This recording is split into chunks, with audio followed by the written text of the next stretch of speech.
Bien, donc ce soir, on va parler d'énergie. L'énergie que vous pouvez vous fabriquer en hiver, en fait, pour en avoir après en été. Parce qu'en hiver, il est très compliqué d'équilibrer nos besoins en énergie avec les demandes de ce que la culture, la société réclame. Tout nous pousse vers les chocolats, les sorties, les plus ou moins grands excès. Là, il va y avoir encore la Saint-Valentin bientôt, on a déjà eu Noël, la fête des rois, enfin tout ça. Et donc, c'est l'envie de profiter de la famille, des sports d'hiver, etc. Il y en a certainement qui sont au ski en ce moment. Et bon, pourtant, en hiver, il faudrait plus ou moins hiberner, en fait. Il faudrait nous reposer pour renouveler cette énergie. Et donc, je suis particulièrement ravie de vous parler de tout ça parce que ça va me donner l'occasion de vous transmettre des notions indispensables au maintien de votre jeunesse. On va parler aussi jeunesse. Ah, alors, ça c'est... Bon, laissez-moi rapidement me présenter pour ceux qui ne me connaissent pas, qui ont jamais participé. Donc, j'ai appris ce que je vais vous enseigner ce soir en Chine, où j'ai vécu une dizaine d'années. Et j'ai vu les Chinois à l'œuvre d'ailleurs, et j'ai vu combien la jeunesse, la vitalité, la préservation de leur énergie vitale font partie de leurs obsessions. Et depuis, j'ai tendance à suivre plutôt plus ou moins leur exemple, et puis ça a l'air de marcher. J'ai aujourd'hui plus de 50 ans et environ 12 ans d'aromathérapie holistique derrière moi, et c'est-à-dire des huiles essentielles, des principes de médecine chinoise, des règles d'hygiène de vie qui m'ont tenu loin des médicaments et m'ont fait ignorer la maladie quand même depuis tout ce temps. Donc c'est ce que je vais m'efforcer de vous enseigner, plus par conviction qu'autre chose, mais je peux comprendre que ce ne soit pas pour tout le monde. En attendant, ce soir on va parler énergie. Et vous allez voir que ça concerne tous. Tout le monde est concerné. Alors, les Chinois changent d'année fin janvier, donc c'est tout récent. Leur hiver débute le 15 novembre et termine à la nouvelle année. Et donc cette tradition chinoise nous enseigne que ne pas dormir en hiver est tout aussi mauvais que de ne pas dormir la nuit. Donc d'après eux, l'hiver, c'est la période de l'année qui devrait nous permettre de recharger les batteries de nos reins, parce que les reins, c'est là où notre énergie est conservée pour l'année à venir. Donc on va parler reins. Donc cette énergie des reins, c'est la plus importante et la plus précieuse. Elle contient le Jing, qui est l'essence de la vie, ce cher Jing, qui est hérité de nos parents, qui détermine notre constitution, notre force, notre capacité de reproduction, notre jeunesse. Et donc le Jing équilibre les os, les dents, la santé mentale, lui, la force physique, à condition que lui-même soit équilibré. C'est lui qui gère notre chaleur, la sexualité, tout ça, notre chaleur du corps. Si on a tout le temps froid, c'est qu'on a un Jing qui va pas bien. Et puis c'est aussi lui qui décide de notre capacité de détoxification.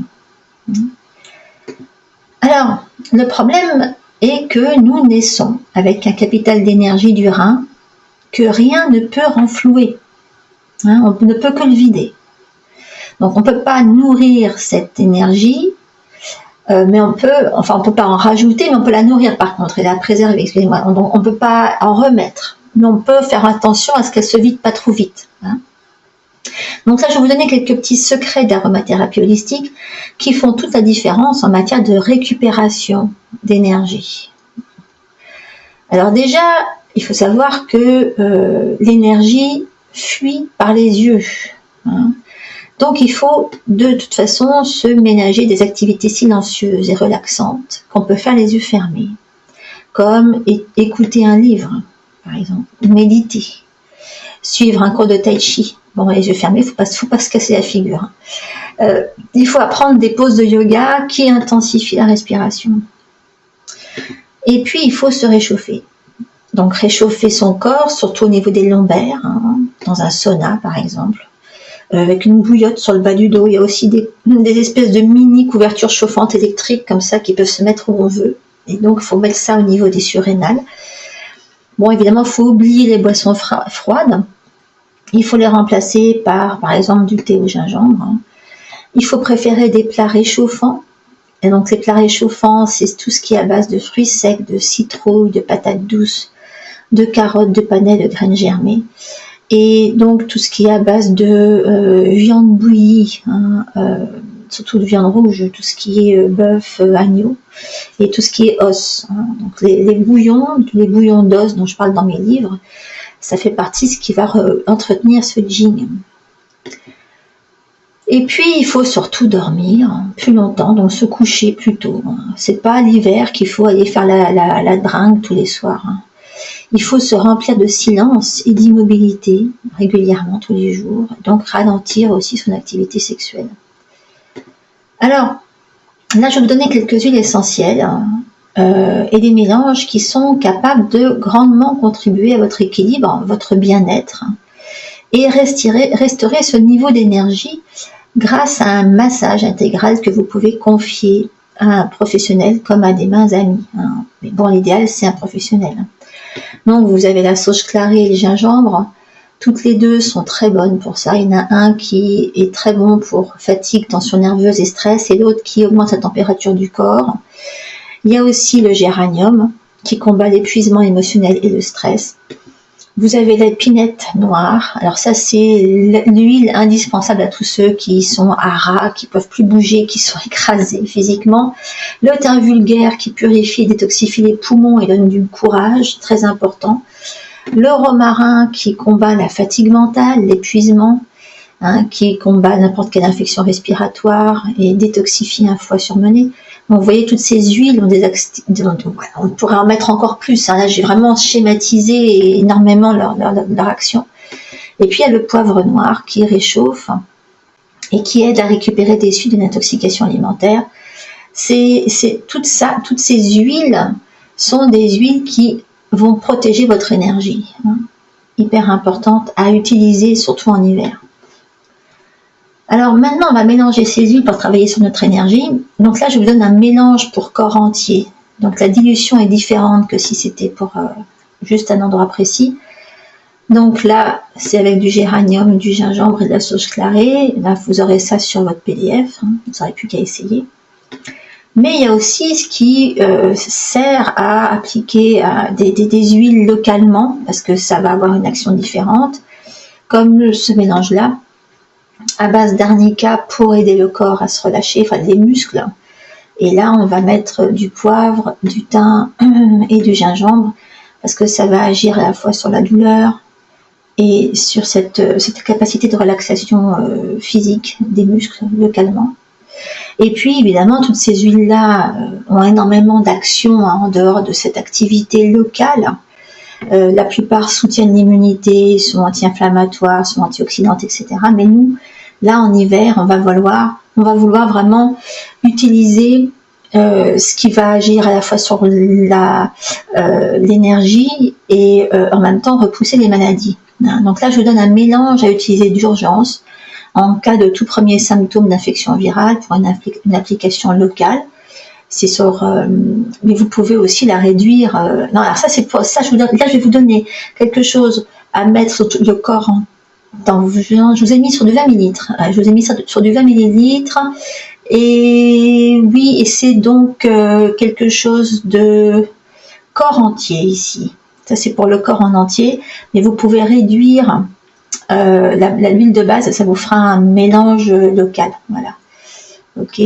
Donc c'est à base de romarin, d'épinette et de géranium. Ça, si quelqu'un peut vous appliquer ça régulièrement sur le corps en entier, ça aura une action générale, holistique, très importante. Ça agira à la fois sur votre stress, sur votre niveau d'énergie, sur votre protection antivirale, sur votre immunité. Alors, maintenant qu'on a passé en vue tout ce qui était très physique, il faut savoir que soigner l'énergie des reins, ça a un grand impact sur votre organisme, mais si votre yin est défaillant, ça va aussi se manifester par des problèmes émotionnels, comme le manque de volonté, la peur, votre sens de pouvoir personnel, votre désir de succès dans la vie, tout ça, ça va souffrir.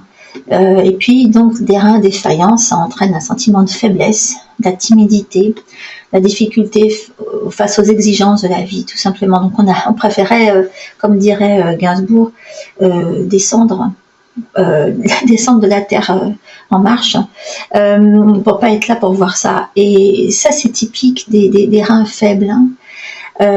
Donc j'ai des clients, moi, qui se désespèrent aussi ça, je voulais insister là-dessus sur les cheveux. Il n'y a pas que les émotions, ça se voit sur les cheveux. Et il y en a qui prennent beaucoup de traitements lourds et qui ont utilisé beaucoup de produits chimiques et du coup, ça a demandé beaucoup à leurs reins pour se désintoxiquer. Et cette fatigue des reins, ça se voit sur les cheveux. Voilà, tout simplement. Parce que les cheveux ont besoin de yin pour se nourrir. Et si on appauvrit tout ça, bah évidemment, ça se voit partout. Des cheveux brillants et sains, c'est l'illustration d'un yin fort. Et des cheveux mous, cassants, secs, ternes, etc., c'est le signe d'un yin qui s'affaiblit. Hein. C'est bien pour ça aussi, quand on vieillit, le yin s'affaiblit. C'est parce que le yin s'affaiblit qu'on vieillit, c'est pas l'inverse. Hein. Et donc, automatiquement, il y a tous les symptômes qui vont avec, comme les cheveux qui changent de couleur et qui changent de texture, la peau qui change de texture, l'ouïe, les os qui se fragilisent, tout ça, ça fait partie d'un yin qui s'affaiblit. Par contre, vous pouvez tout à fait entretenir cette vitalité du yin, comme je vous le disais tout à l'heure, grâce au méridien du rein. Alors là, je vous ai donné le trajet du méridien du rein. Et donc le connaître, ça vous permet d'aller exprès le stimuler. Hein. C'est tout simple. Hein. Vous pouvez tout simplement donner des petits coups de poing dessus tout le long, c'est ce que font les Chinois. Mais vous pouvez, c'est plus agréable d'aller prendre un mélange d'huile essentielle et d'aller le passer avec les mains le long de tout ce trajet. Hein. Donc ça, je vous donne mes huiles du rein favorites. Alors, il y a le géranium que je mets systématiquement dans ma crème de jour et dans tout ce que je me mets partout. Parce que pour les filles, il faudrait toutes les femmes devraient se mettre du géranium partout. C'est pas difficile de toute façon. Hein. Rien que pour l'équilibre hormonal hein, et pour se protéger d'un tas de trucs. Le géranium, tout ce qui est, c'est antifongique, c'est anti-infection de toutes sortes. Surtout pour les filles, donc je ne vais pas rentrer dans les détails là, mais sachez que pour une fille, c'est indispensable. Il y a le cèdre de l'Atlas aussi, il y a le pamplemousse, le genièvre, donc ça c'est des huiles qui font beaucoup plus que de s'occuper du rein, mais vous pouvez garder en mémoire que ce sont des huiles du rein. Hein. Ce sont des huiles à utiliser pour soutenir votre capacité d'évacuation des toxines, surtout si vous êtes en pleine détox, hein, ça c'est clair. Enfin bon, de toute façon, je vous renvoie encore, voilà, c'est schématique ce que je vous dis ici, c'est pour que si vous débutez au niveau de l'utilisation des huiles, vous sachiez qu'il faut privilégier ces huiles-là. Maintenant, il y a plein de façons d'aller identifier celle qu'il vous faut exactement en fonction de toute son activité. Hein, et puis surtout, il faut que vous fassiez vos propres mélanges parce qu'il faut que vous créiez les synergies qui vous conviennent en fonction de vos besoins. Ça, j'insiste encore là-dessus. Là, on fait dans le général. Hein. Vous pouvez faire dans le particulier. Hein. Et puis, évidemment, il faut prendre votre pied parce qu'il y a un point à stimuler avant tout, c'est le méridien, sur le méridien du rein, c'est le 1. Donc, je vous mets là l'illustration. Il est sous le pied.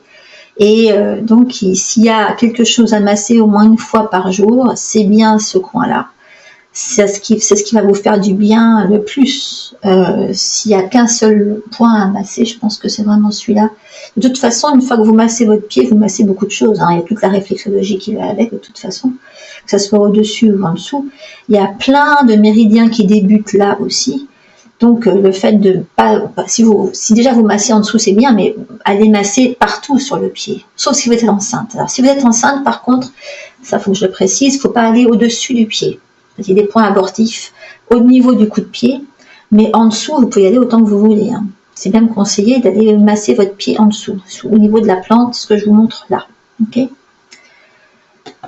Donc, il faut masser tous les jours avec une huile essentielle du rein pour soutenir le yin. Et surtout, donc, en cas de mal de tête, de douleur dans le cou, de perte de conscience. Oui, parce que ce 1 du rein, il est très bon pour plein de choses. Hein. Perte de conscience, si quelqu'un perd la conscience, vous lui tripotez ce point-là, vous lui stimulez ce point-là. Hein. En cas de convulsion, infantile, hein, en cas de nausée, de vomissement, de constipation. C'est marrant, ça, c'est pas marrant, mais je veux dire, c'est quelque chose qui m'est arrivé, je sais pas s'il y en a qui m'écoutent depuis longtemps. Il m'est arrivé de rentrer de France en avion pour en rentrant de Noël. Je rentrais en Chine, donc c'était un très long vol. Et pendant le vol, il y a un monsieur qui s'est senti mal. Il avait dû manger trop de cochonneries à Noël. Et le pauvre, il était tout gris, vert, allongé par terre dans la cuisine de l'avion. Et il se vidait de tous ses trous, quoi. Et à un moment, il y a finalement, ils ont fait un appel à docteur. Évidemment, dans ces cas-là, personne ne bouge le petit doigt. Et on était quand même 300. Je pense qu'il devait quand même y avoir un médecin dans le coin, mais il n'a pas voulu se déranger. Et donc, moi, je leur ai dit, écoutez, je suis pas médecin, mais je veux bien faire quelque chose. Et j'ai été lui prendre le pied. J'ai été lui faire ce point, entre autres. J'ai été lui mettre les huiles que j'avais sur moi, que j'ai toujours sur moi dans l'avion. J'ai été lui donner du noni. Et 1 heure après, il est venu me voir tout rose, normal, en me remerciant parce qu'il avait pu rejoindre son siège. Il n'avait absolument plus rien. C'est très très très efficace. Voilà, c'est tout ce que c'était un petit exemple pour vous montrer les histoires de perte de conscience, maux de crâne, nausées, vomissements. Bon, je lui en ai fait plus des points, je me suis pas contentée de ce 1 du rein, mais ça fait partie des points à utiliser. Hein. Voilà, c'est toutes les applications et les pieds trop chauds aussi pour le 1 du rein. Alors, moi je vais vous étourdir avec toutes mes informations. Je me doute que pour certains, c'est un nouveau langage. On ne se doute pas de tout ce qu'on a à sa disposition. Et puis, évidemment, il y a encore beaucoup plus à dire sur le sujet. Mais on pourra en continuer pendant des jours et des jours. Là, c'est pour vraiment vous mettre le pied à l'étrier, vous faire comprendre qu'il y a énormément derrière tout ça. Mais bon, je ne peux pas tout vous dire aujourd'hui non plus. Par contre, voilà, pour récapituler, il faut tirer parti de l'hiver pour se régénérer. Il ne faut pas essayer d'en faire trop. Il faut, bon, on ne va pas dire hiberner parce que plus personne ne nous donne l'autorisation de le faire, mais glander très fortement, oui, le plus possible. Essayez pas d'être aussi actif que d'habitude pendant l'hiver. Et donc, il faut protéger ce Jing, qui est notre force de vie, et donc il faut nous offrir des moments de silence, de repos des yeux. Il faut surtout se réchauffer, s'assurer qu'on ne subisse pas le froid. Il y a plein d'huiles essentielles qui servent à ça, hein, pour cet équilibrage de chi, que ce soit au niveau maintien de la température, circulation, soutien du rein. Hein. Donc on a le méridien du rein et le 1 du rein qu'il faut associer aux huiles pour entretenir le Jing et préserver cette force vitale. Voilà. Alors, maintenant, c'est un peu le genre de questions que je pose à mes élèves Aroma Pro pour les faire réfléchir après les cours. Donc, je vous en ai mis quelques-unes ici. Et si votre vie changeait rien qu'en utilisant ces quelques petites huiles? Alors, voici une séance de questions-réponses. J'aimerais bien que ça soit là-dessus que vous me posiez vos questions. Enfin, moi, je vous pose des questions pour une fois. J'aimerais bien vous entendre aussi un petit peu. Donc, à votre avis, avez-vous besoin de soigner cette énergie du rein? Où en sont votre peur de la vie, votre dynamisme, votre enthousiasme? Et si vous tentiez l'expérience de vous masser les pieds, de vous stimuler le 1 du rein tous les jours, identifier parmi toutes les huiles que j'ai citées celles qui vous conviennent le mieux? Que savez-vous des huiles essentielles du rein? Avez-vous déjà expérimenté leur pouvoir dans d'autres situations? Okay. Bon, ça c'est surtout peut-être dirigé vers mes élèves Aroma Pro, c'est parce que c'est quelque chose sur lequel j'insiste beaucoup au niveau des cours. Mais donc, pour si ça vous intéresse, vous avez beaucoup plus de choses là-dessus au sein de cette école. Et puis on a fini. Hein. Alors oui, juste, voilà, donc je vais vous donner le lien d'accès parce que en ce moment Aroma Pro est ouverte, donc encore une fois profitez-en, vous pouvez vous rejoindre les autres élèves, celles qui peuvent répondre à toutes ces questions là facilement. J'aurais pas dû dire toutes parce qu'il y a aussi des garçons. Bon, on va passer aux questions-réponses et j'aimerais bien que vous me répondiez à toutes ces questions là.